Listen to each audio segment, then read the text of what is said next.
Midwest dating capital of the world, it's the dating game. And now, here he is, Mr. Date himself, Mr. Jim Long. Thank you, thank you. It's time to meet our eligible bachelors for today's game, and here they are.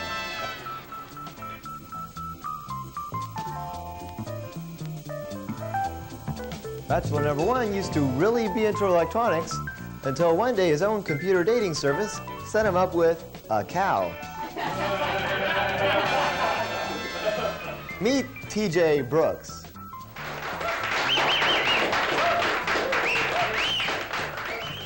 Bachelor number two used to be manager at a Kmart until one day, while wearing a blue suit, he was trampled by a herd of old ladies looking for a blue light special. Let's give a warm hello to Pete Lawrence.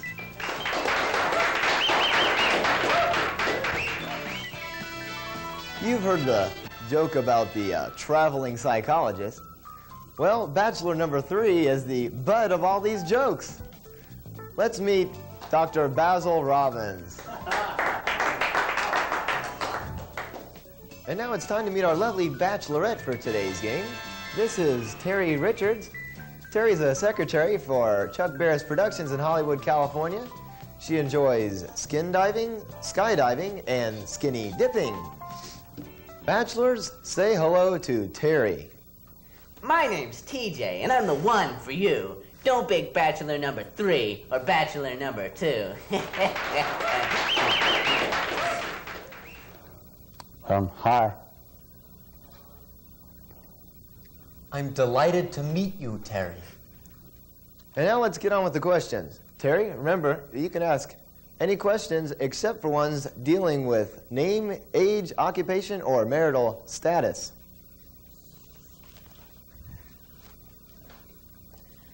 Bachelor number 3.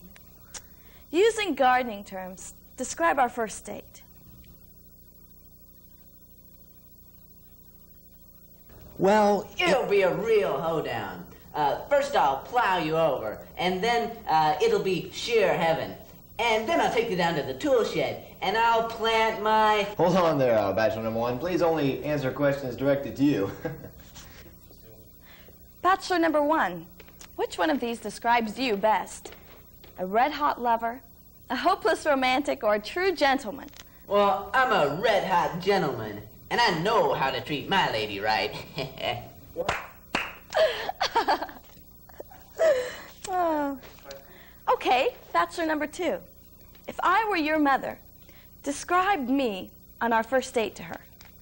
Okay, she's about 60 years old.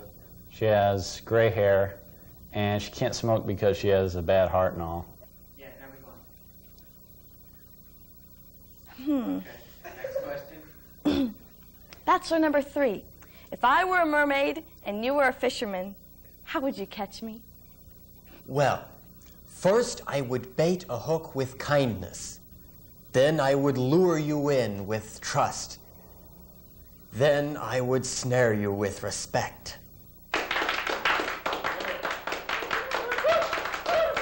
Bachelor number 2. Write a poem about how special I am. Write a poem? Well, recite one. Okay. Roses are red, violets are blue. Roses are red, violets are blue. I like me. Roses are red, violets are blue. I like me and I like you, too. Number 1, do you have a poem for me? You bet I do. I like chicks, all types and kinds, and I go for the bodies instead of the minds. All right. Number 2, what kind of female clothing turns you off? Okay, I don't like mini skirts and, like really bright striped colors. And when girls wear T-shirts underneath their, like their blouse. Number 3, what kind of candy bar best describes you? That would be a payday bar. Why payday? Because I have a soft, compassionate center surrounded by an old-fashioned layer of peanuts. and just a little bit of salt for some spicy variety.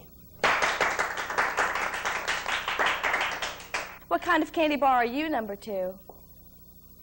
A 0 bar. Number 1? I'm a Mr. Goodbar, and you're looking for me. Time's up, Terry. Johnny's going to be telling us about some prizes, and when we come back, Terry will tell us about which eligible bachelor she has chosen. Will it be bachelor number 1, bachelor number 2, or bachelor number 3?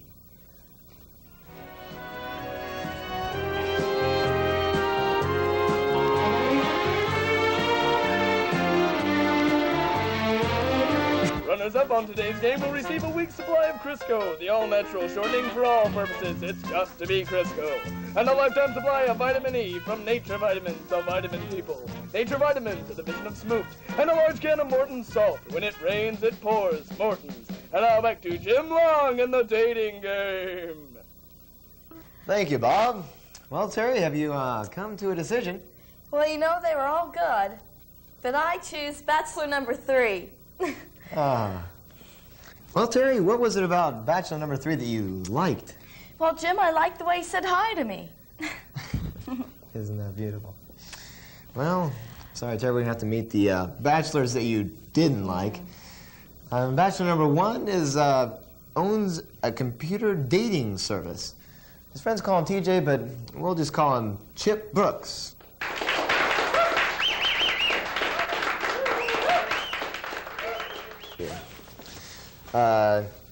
Bachelor number 2 owns a Kmart. Actually, just a manager. Let us meet Pete Lawrence. Pete Lawrence.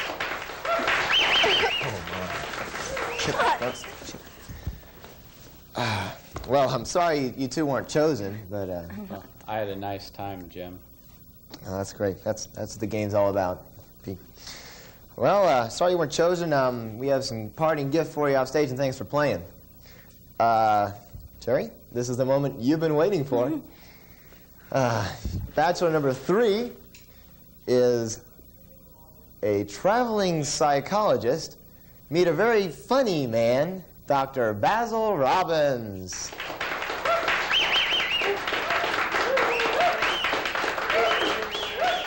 Well, Basil and Terry, have we got a trip lined up for you?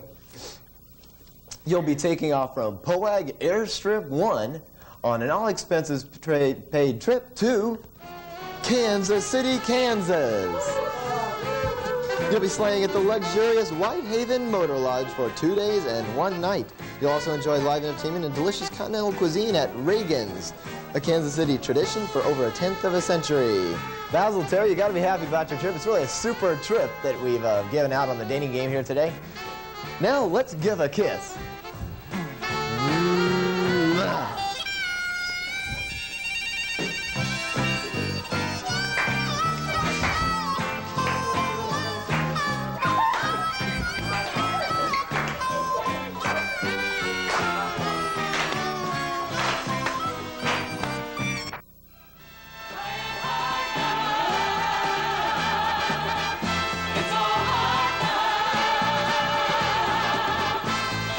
Starting tonight, CVS will begin a new and exciting program to their lineup, Cooking with Harley Fuel. Most of us are familiar with Harley Fuel's consumption hopper just off Interstate 13, exit 213, is that right, Harley? Well, we're privileged to have Harley himself join us, and for the next month, Harley will be teaching us the 7 great wonders of the dessert world. That's right. Tonight we'll be starting with number 1, the Great Wall of Twinkies, a simple but satisfying dessert treat that just takes a few ingredients. All you need is 2 dozen Twinkies and a tub of whipped cream. Yeah, that's it? And about 10 minutes of your time. First, Okay. you grab the Twinkie and you shuck it. Now you And then, unwrap it. yeah, get this plastic stuff off and then put it in a pile with the other Twinkies. Then, all you need is some aluminum foil. Take this, take a little bit of that, and you're ready to lay down your first little bit of mortar here. Just take some of this, open it right up, and start to build. Gotta get a little bit down there. You want your first layer to be a little thicker so they don't fall over. Now that's pretty thick right there. That's about 2 or 3 inches across. Just like that, yeah. Then, now you're ready to lay down your first layer of bricks. Make sure you get enough so it doesn't fall. I see you're putting some Twinkies on the end there. Is that for support? Yeah, or? that keeps them up. And now you just keep adding mortar and more bricks or Twinkies and you're building a great wall, just like this. So you're gonna, okay, I see. You're gonna put another layer on there. Yep. Let me try this here. Oh, Very more simple, gas. huh? Just Yeah. Here, put that one right there on the end there, like that. Yeah. Oh, very good. That one goes like that. okay. We'll be back a little bit later on to view the rest, the completed version of Harley's Great Wall of Twinkie. You could eat this shit. Yes? Have you ever seen Peter Pan, Tom? Well, yeah, I thought that... Peter Pan didn't want to grow up either, did he? Have you ever seen Pinocchio, Tom? Well, Tom, when I was a kid... Be a real boy and grow up. Ask Olivia, the psychology program especially for teenagers, next week on CVS.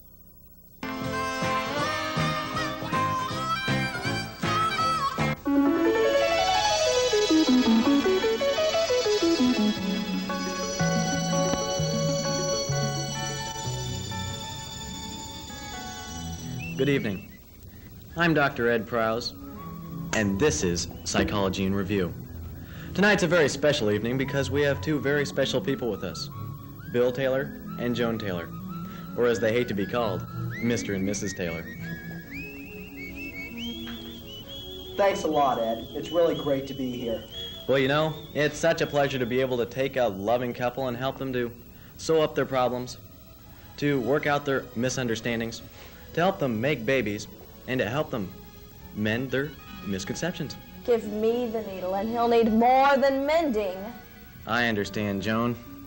Sometimes we feel frustrated towards our spouse or our peer groups, and we tend to wish them eternal suffering.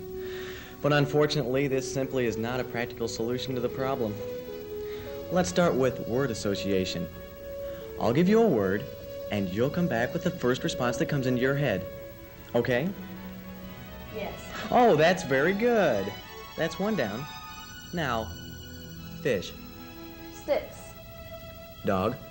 Husband. Loser. Husband. Scum. Husband.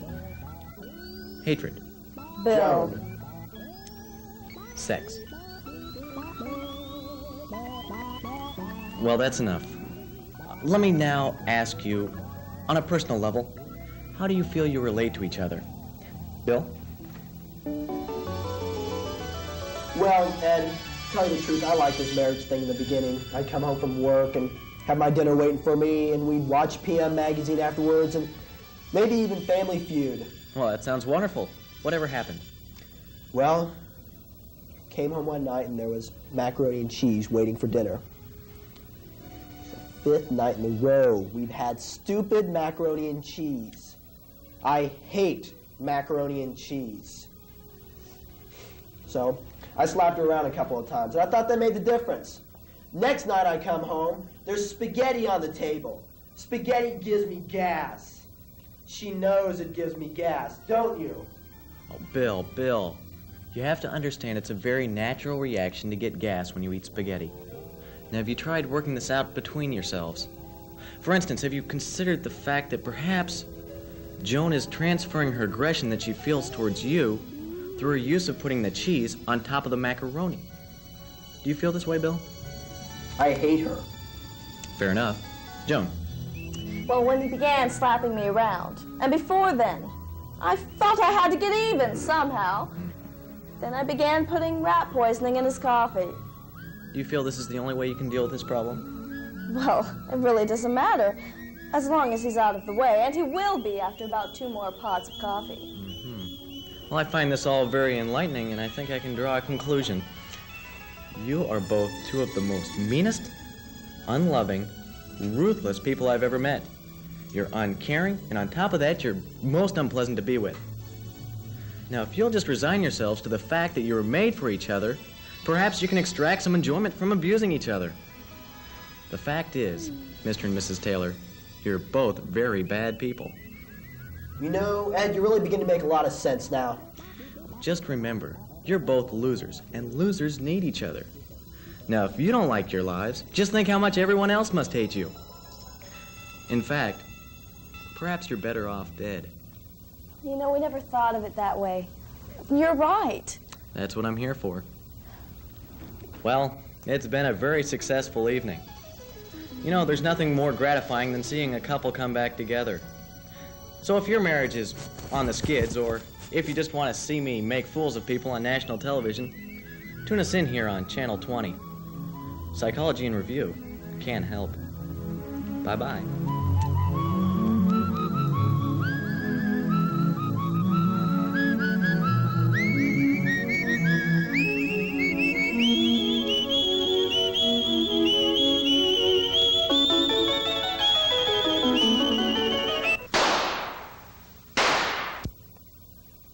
Have my food prices got you down?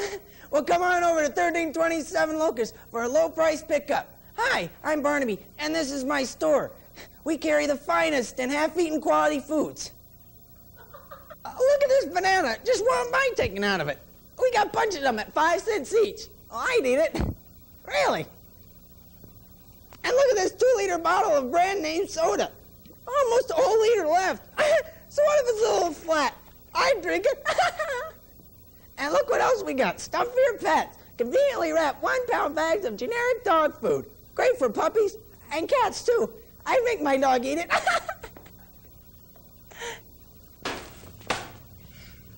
Have you ever been at a great restaurant and watched somebody just sit there and pick at their dessert or something?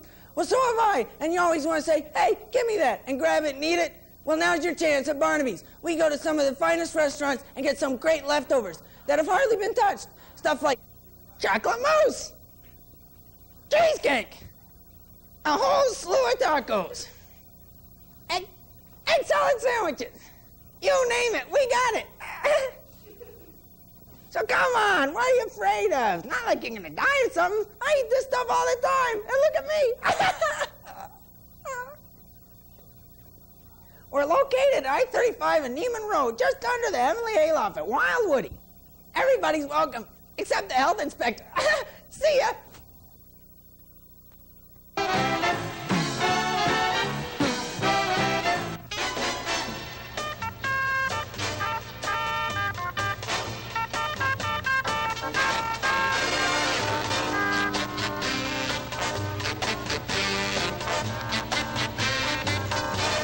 When you gather 4 unsuspecting high school seniors, ply them with some soda pop, fire up some cameras, and throw out for informal debate a few topics of discussion concerning men, women, and stuff, what happens? You get a lively give-and-take conversation about that animal that scientists refer to as the human being. The 4 senior high schoolers that we've assembled today are real individuals. Let's meet them. I wish people would be more straightforward. I don't like guessing games. Meet Ruben. He enjoys such exotic sports as rugby, cricket, and high-lie, and is the vice president of his high school's chess team. What do? Walk around with your shorts off? This is Vicky. Vicky likes weightlifting, aerobics, and working with clay. I'm not saying that sex is wrong or that people who have sex are wrong, but... Reginald is an award-winning breakdancer, enjoys video games, and boasts of a modest modern art collection. I cry too, Robin. And if anybody gives me a hard time about it, I just turn to them and say, hey. And finally, this is Sue. We start our rap session with a discussion of marriage. Let's talk marriage. Marriage is a big step, Dr. Robbins. Oh, one thing, kids. Adults all call each other by their first names. We're all adults here, so you should call me Basil. Okay, Vicky? Okay, Doctor. Basil. Incidentally, while we're on the subject of names, my friends call me Reggie. One thing my mom always says about marriage is just think, Sue. You'll be spending more years with your husband than with us, or with your real parents. It's kind of scary. You know, I expect a lot out of marriage. I also expect a lot out of a wife. Love, honesty, trust, experience. All those good things. All the things that Leonard said are important, but equally important is someone that won't stereotype me into one thing, you know, cleaning the greenhouse and raising the kids and stuff. But when it comes down to man and wife, they don't treat me like a wife. What smells so bad? Tell me, what do you look for in a girl, Reg? Oh, I don't know. Maybe What attracts me to someone is their personality. Yeah, but you can't deny that as much as we say we go for the personality. Always look at someone first. I like somebody who is funny. What do you mean funny? You know, funny. For me to be attracted to someone, they don't have to look like, I don't know, Robert Redford or Paul Newman or Clint Eastwood or even Matt Dillon. Some people say I look like Tom Cruise.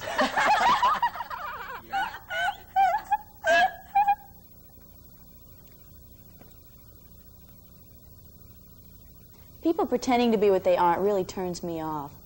What do you think, Dr. Basil? I agree. I don't like fakes. You can always tell a fake. He only thinks one way, dresses one way, talks one way. You said it, Reginald. And like one year they're a total punk rocker, right? The next they're into soul. Then the next they're a brain. And the next an airhead. That's what I was going to say. They feel it's the only way they'll be accepted. Exactly. If it's relatively easy to get it on with a girl your age. Maybe you should ask the boys about that one. There are a few girls at my school who have bad reputations. Yeah, I know. I'm not saying that sex is wrong or that people who have sex are wrong, but, I mean, if I feel that I can't handle myself or that the girl can't handle hers, then it's time to say sayonara. A lot of people say I'm the only virgin they know. Some girls may respect you and other girls may poke fun at you, but I really don't care what other people think. That's a trip. This guy's just told us he's a virgin. Most guys are more for putting a notch on the old belt. Most guys, anyway. Well, why is it, do you think, that teenagers feel the need to have sex? Is there any one reason? I think TV makes sex look so good that they want to do it just because of that.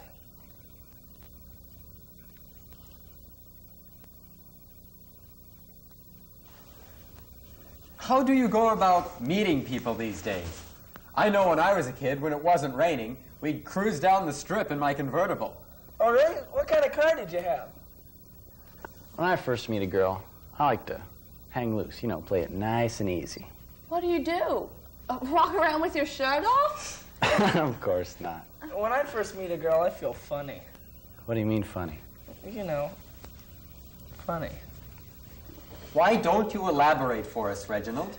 Well, when I first meet a girl, my mouth gets all dry and my jaw locks up. I guess I just don't have the gift of gab. It's no big thing for me. Dating is just part of life.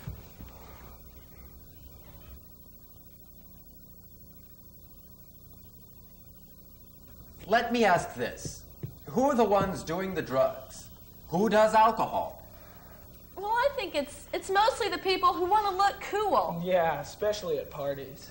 What's wrong with parties? I mean, is there anything wrong with having a good time? No, unless you do it at the expense of your own body.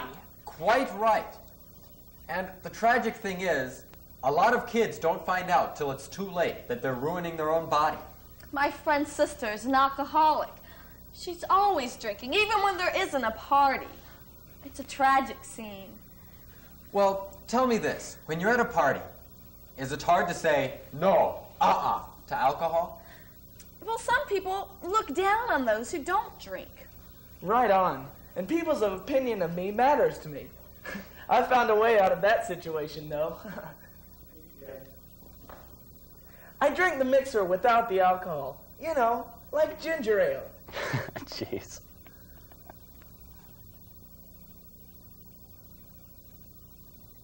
I wish people would be more straightforward.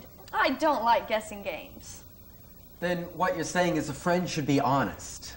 No, just straightforward. Are you feeling better now, Sue? A little, Dr. Robbins. Thank you. We're talking about friendship. Okay. I have real trouble talking to friends that are male if they're bitter or sarcastic, like Reuben. Oh, like I'm sarcastic. I know that my male friends and I talk about cars, a fight, a ball game, or who won the rugby tournament, you know? Yeah, like whenever I talk to my boyfriend, it's always about his car or what sports are on TV. Well, with guys, it's harder to talk about emotional things. You know, you can't really cry or talk about love because then they'll think, this guy's fruitcaking out on me. That brings up a good point. Where is it written that a man can't cry? Does society have it written down that a man can't cry? There's nothing wrong with that. I cry. I really do. I cry too, Robin.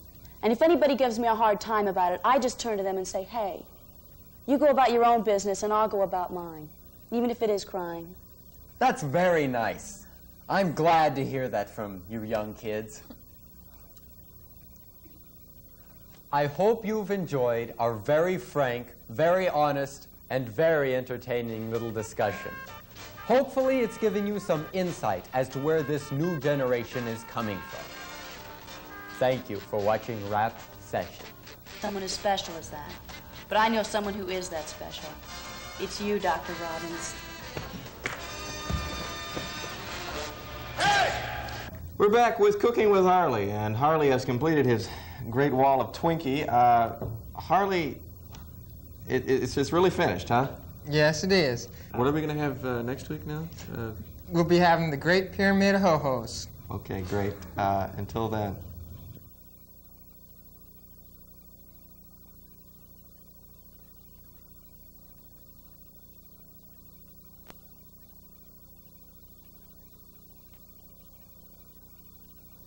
Performing for you, CVS.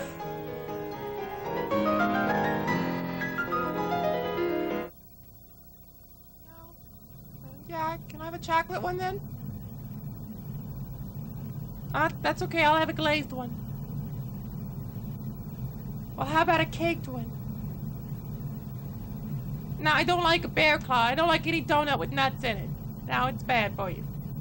It's bad for your digestion.